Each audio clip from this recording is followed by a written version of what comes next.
اما بعد فاعوذ باللہ من الشیطان الرجیم بسم اللہ الرحمن الرحیم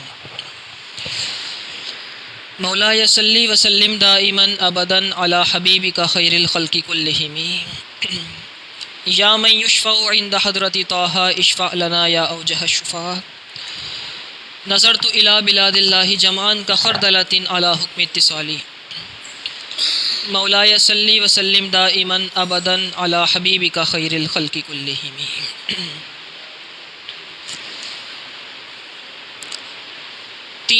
دو یا تین دن پہلے ہمارے شاہد بھائی کہنے لگے کہ پاکستان کے بارے میں کچھ بتائیے گا، اور آج اتفاق سے ہم نے سورہ رحمان بھی سنی۔ وطن ہوتا ہے تو ساری نعمتوں کا مزہ آتا ہے، جتنی نعمتیں ہیں وطن ہوتا ہے، آزادی ہوتی ہے تو مزہ آتا ہے۔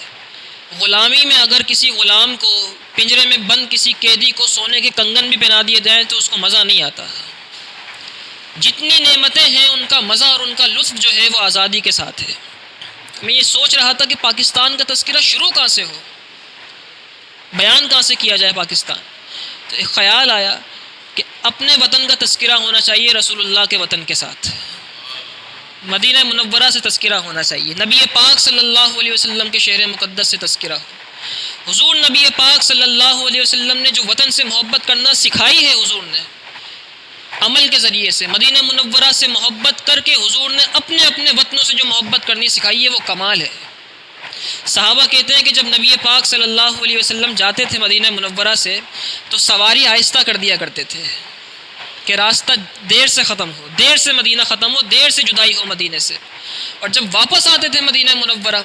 اور دور سے مدینہ کے در و دیوار جب نظر آتے تھے، سرحدیں نظر آتی تھی مدینہ منورہ کی، حضور اپنی سواری کو تیز کر دیا کرتے تھے تاکہ مدینہ جلدی پہنچ جائے۔ مدینہ منورہ کی خاک کو حضور نے خاک شفا بنا دیا۔ یثرب تھا، اور یثرب کا مطلب ہے دکھوں کی جگہ، غموں کی جگہ، وباؤں کی جگہ۔ نبی پاک صلی اللہ علیہ وسلم نے اپنے شہر میں قدم رکھا مدینہ منورہ میں، اسے یثرب سے مدینہ منورہ کر دیا، مدینہ طیبہ کر دیا۔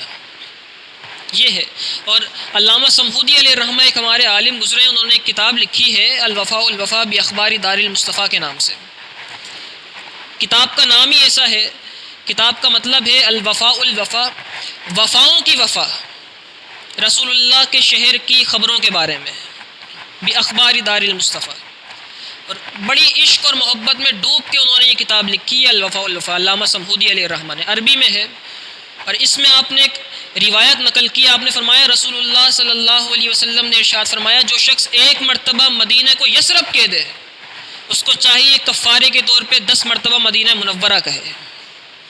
یہ محبت ہے حضور کے اپنے شہر سے، جو یثرب کہہ دے مدینہ منورہ کہے 10 مرتبہ۔ اس کی سند کے اندر کچھ کلام ہے، لیکن حضور جو روایت نقل کی ہے، اور فضائل اعمال میں تو روایات ضعیفہ بھی معتبر ہوتی ہیں۔ بہرحال پاکستان کا نام جو ہے بچہ جانتا ہے، چودھری رحمت علی نے تجویز کیا، نام پڑھتے آئے ہیں بچپن سے سوشل اسٹڈیز کے اندر اور پاکستان اسٹڈیز کے اندر۔ پاکستان 2 فارسی لفظوں کا مجموعہ ہے، پاک اور استان۔ استان کا مطلب ہوتا ہے وطن، افغانستان افغانیوں کا وطن، تاجکستان تاجک قوم ہے، تاجکستان تاجک لوگوں کا وطن، ترکمانستان ترکوں کا ہی اس سے ہی الگ ہوا حصہ ہے، سوویت یونین سے الگ ہوا حصہ ہے، لیکن ایک ٹائم تھا وہاں پہ ترکیوں کی کثرت تھی، ترکمانستان۔ ازبیکستان، ازبک قبیلہ ہے، قوم ہے ایک بہت بڑی، ان کا حصہ ہے۔ تو استان کا مطلب ہوتا ہے وطن، استان کا مطلب ہوتا ہے وطن۔ اور پاک ہوتا ہے پاک، استان وطن ہے، اور وطن کو عربی میں کہتے ہیں مدینہ، وطن اور شہر کو عربی میں مدینہ کہا جاتا ہے، ایک ہی معنی میں استعمال ہوتے ہیں۔ اور پاک پہلا کلمہ طیب مانے، استان کا عربی میں ترجمہ کریں تو بنتا ہے مدینہ، اور پاک کا عربی میں ترجمہ کریں تو بنتا ہے طیبہ اور طیب۔ تو فارسی میں ترجمہ کریں تو بنتا ہے پاکستان، اسی کو عربی میں کنورٹ کریں تو بن جاتا ہے مدینہ طیبہ۔ پاکستان کو فارسی میں لے جائیں اگر تو پاک کا مطلب طیب، استان کا مطلب مدینہ، فارسی میں ہے پاکستان، اسی کو عربی میں اگر کنورٹ کر دے تو بن جاتا ہے مدینہ طیبہ۔ اللہ تعالیٰ نے اس وطن کا نام ہی ایسا بنایا ہے کہ جو اپنے حبیب کے شہر اقدس سے اور شہر مقدس سے ملتا جلتا ہے، بس زبان کی تبدیلی ہے۔ اور یہ ایسا ہی نہیں بنا، ایسا ہی نہیں بنا، تاریخ کو اگر اٹھا کے دیکھیں ایسے ہی وطن نہیں بن جاتے۔ اور غلامی آ جائے، قبضہ ہو جائے کسی کا، سپر پاور کا قبضہ ہو جائے اور پھر اس کے بعد وہ قبضہ چھوٹ جائے، تاریخ میں ایسا بہت کم ہوا ہے۔ اندلس تھا، مسلمانوں نے اندلس پر حکومت کی ہے، تقریباً 800 سال تک بڑی جاہ و جلال والی حکومت کی ہے۔ قاضی ایاز مالکی اندلسی رحمۃ اللہ تعالیٰ علیہ، شیخ اکبر شیخ محی الدین ابن عربی اندلسی رحمۃ اللہ تعالیٰ علیہ، ان کے علاوہ کتنے بڑے بڑے مشائخ پیدا ہوئے، شیوخ پیدا ہوئے، اور اندلس پر جو حکومت کے چرچے ہوا کرتے تھے مسلمانوں کی، اسپین پر جو حکومت کی ہے مسلمانوں نے، ایک نام تھا۔ پھر کیا ہوا، عیسائیوں کی حکومت آئی، اور اب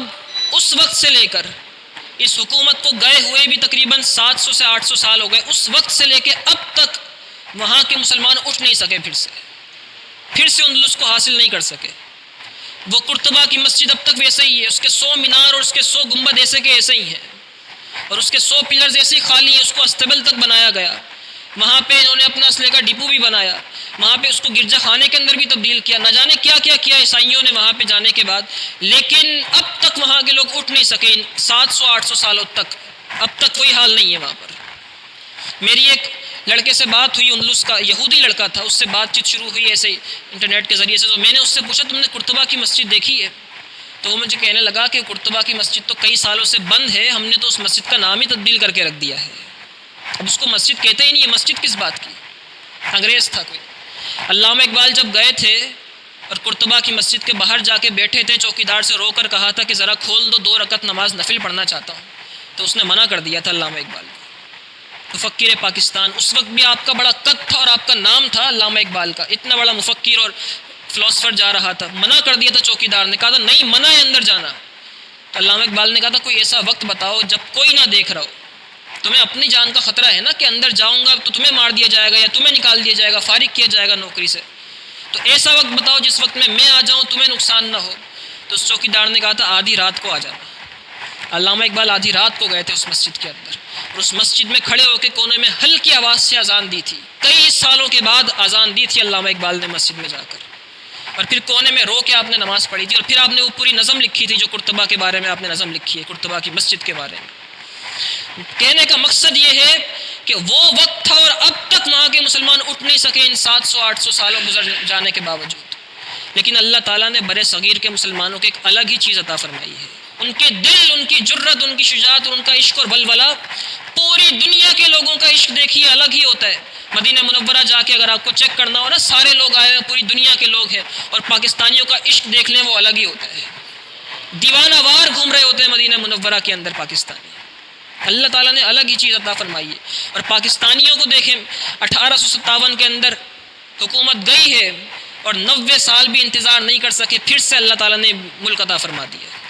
یہ اس وطن، اس خطے میں رہنے والے لوگوں کی نبی پاک صلی اللہ علیہ وسلم سے جو محبت ہے اس کا صلہ اللہ تعالیٰ نے دیا ہے، ورنہ وہ اس سے شاہانہ حکومت تھی اندلس کی جو ہاتھوں سے گئی تھی، پھر نہیں لے سکے۔ یہاں تو پھر بھی زوال پذیر حکومت گئی تھی، بہادر شاہ ظفر کی حکومت سمٹ کر صرف قلعے تک رہ گئی تھی، اخبار چھپتا تھا صرف شاہی قلعے کے لیے، اور اس میں خبریں یہ ہوتی تھیں کہ آج فلاں علاقہ بھی فتح ہو رہا ہے، آج فلاں علاقے میں افتتاح ہو رہا ہے، اس طرح کی چیزیں ہوا کرتی تھیں، کیف و سرور کی محفلیں سجتی تھیں، اور ساری حکومت ختم ہو چکی تھی۔ زوال پذیر حکومت کے بعد اللہ تعالیٰ نے 90 سال کے بعد پھر پاکستان عطا فرما دیا، اور جن کے ہاتھوں پر دیا ہے، جن کے ذریعے سے دیا ہے، وہ بھی کوئی عام لوگ نہیں تھے۔ لطیفے بناتے ہیں نا اب تو ہم علامہ اقبال کے اوپر اور قائد اعظم کے اوپر، آئے دن لطیفے آپ دیکھ لیں، سوشل میڈیا کھولیں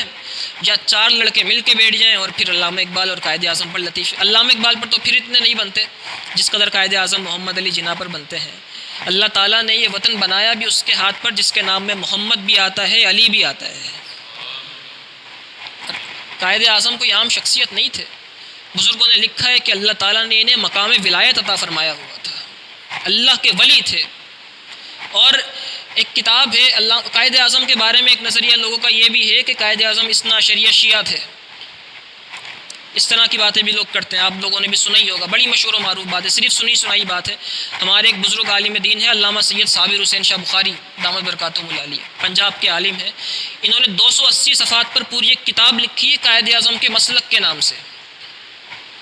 قائد اعظم کا مسلک۔ اور اس پوری کتاب میں آپ نے دلائل کے ساتھ، شواہد کے ساتھ، اخبار کے تراشوں کے ساتھ اور قائد اعظم کی تقریروں کے ساتھ یہ ثابت کیا ہے کہ قائد اعظم محمد علی جناح کو شیعہ نہیں تھے، وہ اہل سنت والے تھے،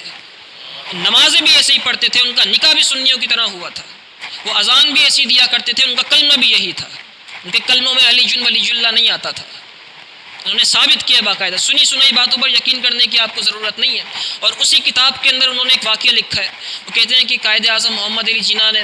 اپنا ایک واقعہ بیان کیا، انگلش میں وہ واقعہ قائد اعظم نے بیان کیا، اس کی ٹرانسلیٹ انہوں نے ذکر کی ہے کتاب کے اندر، انگریزی میں بھی ذکر کیا ہے۔ کہتے ہیں کہ قائد اعظم نے کہا میں ایک مرتبہ لندن میں سو رہا تھا اپنے کمرے میں، بیرسٹر بننے گئے تھے، وکالت کی ڈگری لینے گئے تھے، قانون پڑھنے گئے تھے وہاں، کہنے لگے میں سو رہا تھا اپنے کمرے میں اپنے بیڈ پر، یکایک اچانک سے میرے کمرے کے اندر مجھے ایسا لگا روشنی آئی، اور رات کا وقت تھا، روشنی نمودار ہوئی کمرے کے اندر، ہڑبڑا کے میری آنکھ کھلی، آنکھ جیسے ہی کھلی تو روشنی کے آثار تھے کچھ، لیکن فوراً سے روشنی ختم ہو گئی، جیسے ہوتا ہے نا بلب جلتا ہے اور پھر بجھنا شروع ہوتا ہے، جب بجھتا ہے تو ایک لمحے کے لیے روشنی کے آثار رہتے ہیں، پھر بجھ جاتا ہے بلب، اس طرح کا تاثر تھا۔ کہتے ہیں کہ میں سمجھا میری سوچ کا دھوکہ ہوگا، کوئی خواب ہوگا، کہتے ہیں میں پھر لیٹ کے سو گیا، کچھ دیر کے بعد پھر وہی کمرے میں ایسا لگا بہت تیز روشنی نمودار ہوئی، پھر میری آنکھ کھلی، اور دوسری بار جب میں نے دیکھا تب بھی یہی تھا کہ روشنی کے آثار تھے لیکن روشنی بجھ کر ختم ہو گئی۔ کہتے ہیں پھر میں پھر سے لیٹ کے سو گیا کہ شاید میرا وہم ہوگا کوئی، پھر تیسری مرتبہ کمرے میں روشنی ہوئی اور بہت تیزی کے ساتھ روشنی ہوئی، میں اٹھ کے بیٹھ گیا، اور اس مرتبہ کمرے کے اندر روشنی باقی تھی، تو میں نے دیکھا میں بیڈ پر بیٹھا تھا اور سامنے سے ایک بزرگ شخصیت تشریف لا رہے تھے، جب ان کا جاہ و جلال دیکھا اور جمال دیکھا تو میں اپنے بیڈ سے کھڑا ہو کے نیچے آ گیا، کہنے لگے کہ میں تمہارا نبی ہوں۔ قائد اعظم کہتے ہیں کہ میں رسول اللہ صلی اللہ علیہ وسلم کے چہرے اقدس کو دیکھ کر سمجھ گیا تھا کہ رسول اللہ تشریف لائے، میں قدموں میں گر گیا اور میں نے عرض کی یا رسول اللہ آپ تشریف لائے، آپ مجھے حکم دیتے میں مدینہ پہنچ جاتا۔ تو حضور نبی پاک صلی اللہ علیہ وسلم نے ارشاد فرمایا بیٹا، حضور کے الفاظ تھے بیٹا میں اس لیے آیا ہوں کہ تمہارے کاندھوں پر ایک بہت بڑی ذمہ داری ڈال رہا ہوں، جاؤ برے صغیر کے مسلمان مشکل میں ہیں، ان کے لیے ملک بناؤ، تم جد و جہد کرو گے، پشت پناہی تمہارا نبی کرے گا، پشت پناہی میں کروں گا۔ تو نبی پاک صلی اللہ علیہ وسلم کی پشت پناہی حاصل تھی قائد اعظم محمد علی جناح کو، ایسے ہی نہیں یہ وطن حاصل ہو۔ اور پھر جو مصور تھے علامہ اقبال، آج تو غازیان اسلام کو تختہ دار پہ چڑھایا جاتا ہے اور جو نکلے ناموس رسالت کی خاطر اس پر گولیاں چلائی جاتی۔ پچھلے سال رمضان کے مہینے میں کیا ہوا، 36 لوگوں کو مارا گیا، 36 لوگوں کو شہید کیا گیا فیض آباد کے اندر، اور پھر وزیر آباد کے اندر دھرنا ہوا، جو کچھ ہوتا رہا سب کو معلوم ہے۔ آسیہ ملونہ کو یہاں سے بھگایا گیا کینیڈا، اور غازی ملک ممتاز حسین قادری کو نعوذ باللہ من ذالک پھانسی پہ چڑھایا گیا۔ یہ کیا جاتا ہے نا۔ مصور پاکستان علامہ اقبال رحمۃ اللہ تعالی علیہ نے غازی علم الدین شہید رحمۃ اللہ تعالی علیہ کے لیے، ان کی رہائی کے لیے، کیونکہ انگریز حکومت تھی نا، ان کی رہائی کے لیے آپ نے پوری ایک تحریک بنائی تھی، اور اس تحریک کا آپ نے نام رکھا تھا غازی علم الدین ریلیف کمیٹی، اس کمیٹی کا نام رکھا تھا، اور اس کے روح رواں خود علامہ اقبال تھے، اس کو چلایا کرتے تھے، اس کے لیے فنڈنگ کیا کرتے تھے۔ اور آج یہ بات بھی سن لیں کہ اس کی فنڈنگ کے لیے ہر تحریک جب چلتی ہے، کوئی بھی کمیٹی چلتی ہے، مسجد بھی چلتی ہے، تو ایک کمیٹی ہوتی ہے، چندہ لیا جاتا ہے، تو اس کمیٹی کے لیے چندے کی ضرورت پڑی تھی۔ علامہ اقبال چندہ لینے کے لیے قائد اعظم محمد علی جناح کے پاس گئے، قائد اعظم رسول اللہ کا دیدار کر چکے تھے نا، حضور کا مرتبہ اور مقام جانتے تھے نا، گئے علامہ اقبال قائد اعظم کے پاس اور جا کر کہتے ہیں کہ غازی علم الدین شہید رحمۃ اللہ تعالی علیہ کے لیے کوئی وکیل چاہیے، کوئی وکیل ہاتھ کر کے دیں، کوئی وکیل چاہیے، کیونکہ خود وہ اتنے بڑے وکیل تھے قائد اعظم، راجہ اور مہاراجوں کے اس ٹائم ڈالرز کے حساب سے پیسے لیا کرتے تھے، اور کوئی چھوٹا موٹا تو بندہ ان سے کیس لڑوا ہی نہیں سکتا تھا۔ قائد اعظم محمد علی جناح کہتے ہیں اس دن کے لیے تو میں نے ساری تعلیم حاصل کی تھی، میں اپنی خدمات مفت میں غازی علم الدین شہید رحمۃ اللہ تعالی علیہ کے لیے دیتا ہوں، اور مفت میں بغیر کسی فیس کے غازی علم الدین شہید رحمۃ اللہ تعالی علیہ کا مقدمہ لڑنے والے قائد اعظم تھے، جو کہ نہیں بتایا جاتا اس قوم کے بچوں کو۔ اور پھر علامہ اقبال نے کہا کہ اشتہارات بھی چھپنے چاہیے، اس کے لیے تشہیر بھی ہونی چاہیے، کچھ کیا جائے، کچھ پیسے بھی دے دیں آپ۔ تو قائد اعظم محمد علی جناح نے اپنی جیب سے چیک بک نکالی، نیچے سائن کیا اور بلینک وہ لیف، چیک لیف جو ہے وہ کاٹ کے علامہ اقبال کے ہاتھ میں رکھا اور کہا رسول اللہ کی عزت اور ناموس کی خاطر پیسے لکھنے کی ضرورت نہیں ہے، جتنے چاہتے ہو لکھ کر نکال لینا۔ یہ عشق اور ولولات ہے۔ ان بنیادوں پہ اللہ تعالیٰ نے رسول اللہ صلی اللہ علیہ وسلم کے نالین اقدس سے جھڑنے والی خاک کے صدقے میں اللہ نے پاکستان عطا فرمایا ہے۔ پاکستان کا نقشہ آپ دیکھ لیں، پاکستان کا نقشہ جب بنتا ہے تو آپ غور سے دیکھیں، پورا لفظ محمد بن جاتا ہے اور اس محمد کی میم کشمیر سے شروع ہوتی ہے۔ اس کا مطلب یہ ہے کہ کشمیر کے بغیر پاکستان ادھورا ہے، کشمیر بھی ہمارا ہے۔ اللہ تعالیٰ اس ملک میں نظام مصطفیٰ نافذ فرمائے، ہمیں اس وطن سے محبت کرنے کی توفیق عطا فرمائے، اور یہ وطن ایسا ہی نہیں ہے جس طریقے سے کھایا جا رہا ہے۔ اس وطن کو کوئی اور ملک ہوتا دیوالیہ ہو چکا ہوتا، کوئی اور ملک ہوتا دیوالیہ ہو چکا ہوتا، لیکن اللہ تعالیٰ نے اپنے خاص فضل و کرم سے اس ملک کو قائم رکھا ہے۔ اور اب بھی دنیا کے اندر کہیں بھی رسول اللہ صلی اللہ علیہ وسلم کی عزت و ناموس پہ حملہ ہوتا ہے، سب سے بلند آواز جو اٹھتی ہے اس ملک کے لوگوں کی اٹھتی ہے۔ عوام الناس کی بات کر رہا ہوں، حکمرانوں کی بات نہیں کر رہا۔ حکمران تو ایاک نعبد و ایاک نستعین سے تقریر شروع کرتے ہیں اور ہماری عوام سمجھتی ہے ماشاءاللہ اس سے بڑھ کر کوئی عاشق رسول نہیں ہے، جس کو خاتم النبیین کا لفظ نہ آتا ہو۔ کیا ریاست مدینہ بنے گی ہے جس کے چہرے سے ریاست مدینہ کا تاثر نہ جاتا ہو، جس کے بچے پاکستان میں نہ رہتے ہوں، جس کا ننیال قادیانی ہو، جس کی سسرال یہودی ہو، وہ ریاست مدینہ بنائے گا؟ اس نے تو کرتارپور بنایا تھا، اس نے تو مسجدوں کے اسپیکرز اتروائے تھے نا۔ ہماری عوام اتنی بھولی بھالی ہے، کسی کے دو اچھے الفاظ سن کر سمجھ جاتے ہیں کہ ماشاءاللہ اس سے بڑھ کر ہمارا کوئی محسن نہیں، صرف تقریروں کے سوا اور کچھ نہیں دیا گیا ہے۔ یہ بات آپ دیکھ، تقریروں کے سوا کچھ بھی نہیں ملا۔ اب تک ہماری عوام اس چیز پر بیٹھی ہے کہ اس نے ایبسلیوٹلی نوٹ کہا تھا۔ ارے ایبسلیوٹلی نوٹ جائے بھاڑ کے اندر، اس کی کیا ضرورت ہے جب عوام کو 2 وقت کی روٹی نہیں ملتی ہے، بچے مر رہے ہیں، انصاف نہیں مل رہا۔ تو عوام بس اس چیز پر ہے کہ اس نے آنکھیں دکھائیں۔ اگر آنکھیں دکھانی تھیں تو یورپ کو رسول اللہ کی عزت و ناموس کے معاملے پر آنکھیں دکھاتا، آج سب لوگ اس کے پیچھے ہوتے۔ ہمارے علماء اس وقت بھی کہہ رہے تھے کہ جب آسیہ کو رہا کرنے کی بات تھی، اس نے کہا تھا کہ ہمیں یورپی یونین سے خطرات ہیں، ہماری معیشت خراب ہو جائے گی، اس طرح کے الفاظ کہے گئے تھے اور ہمیں FATF میں ڈال دیا جائے گا۔ ہمارے علماء نے کہا تھا کہ اگر یہ اس وقت آنکھیں دکھا دے یورپ کو اور FATF کی آنکھوں میں آنکھیں ڈال کر کہہ دے کہ ہمیں نہیں چاہیے تمہاری امدادیں، تو اس وقت علماء نے کہا تھا کہ اس کی چپلیں اپنی پگڑیوں کے اندر باندھنے کو تیار ہیں۔ آج تو آنکھیں اپنی کرسی کے لیے دکھائی جا رہی ہیں نا، آج تو سب کچھ اپنی کرسی کے لیے ہے نا۔ اگر رسول اللہ کی عزت کے لیے دکھائی جاتی تو پھر بات اور ہوتی۔ اللہ تعالیٰ ہماری قوم کو سمجھنے کی توفیق عطا فرمائے اور اس ملک کے وطن عزیز پاکستان کی حفاظت فرمائے۔ لوگوں کو اب بھی سمجھ میں نہیں آتی ہے بات۔ اگر یہ ملک بنا بھی رسول اللہ کے نام پر ہے اور اس کی حفاظت بھی علماء کرام ہی کریں گے، دین پڑھنے پڑھانے والے ہی کریں گے۔ جن کو نہیں آتا قرآن، جن کو نماز پڑھنی نہیں آتی، وہ اس ملک کی حفاظت نہیں کر سکتے۔ اور علم ہے ہی صرف قرآن و حدیث کا، یہ بات بھی ذہن میں ہونی چاہیے۔ لوگ سمجھتے ہیں بڑی بڑی ڈگریز جو ہیں وہ سارے علم ہیں۔ میں نے دونوں ڈگریز حاصل کی ہیں، لیکن اس نتیجے پر پہنچا ہوں کہ وہ سارے علوم دوسری طرف، وہ سارے علوم کی تاثیر دوسری طرف، لیکن جو قرآن و حدیث کی علم کی تاثیر ہے وہ ہے ہی کچھ اور،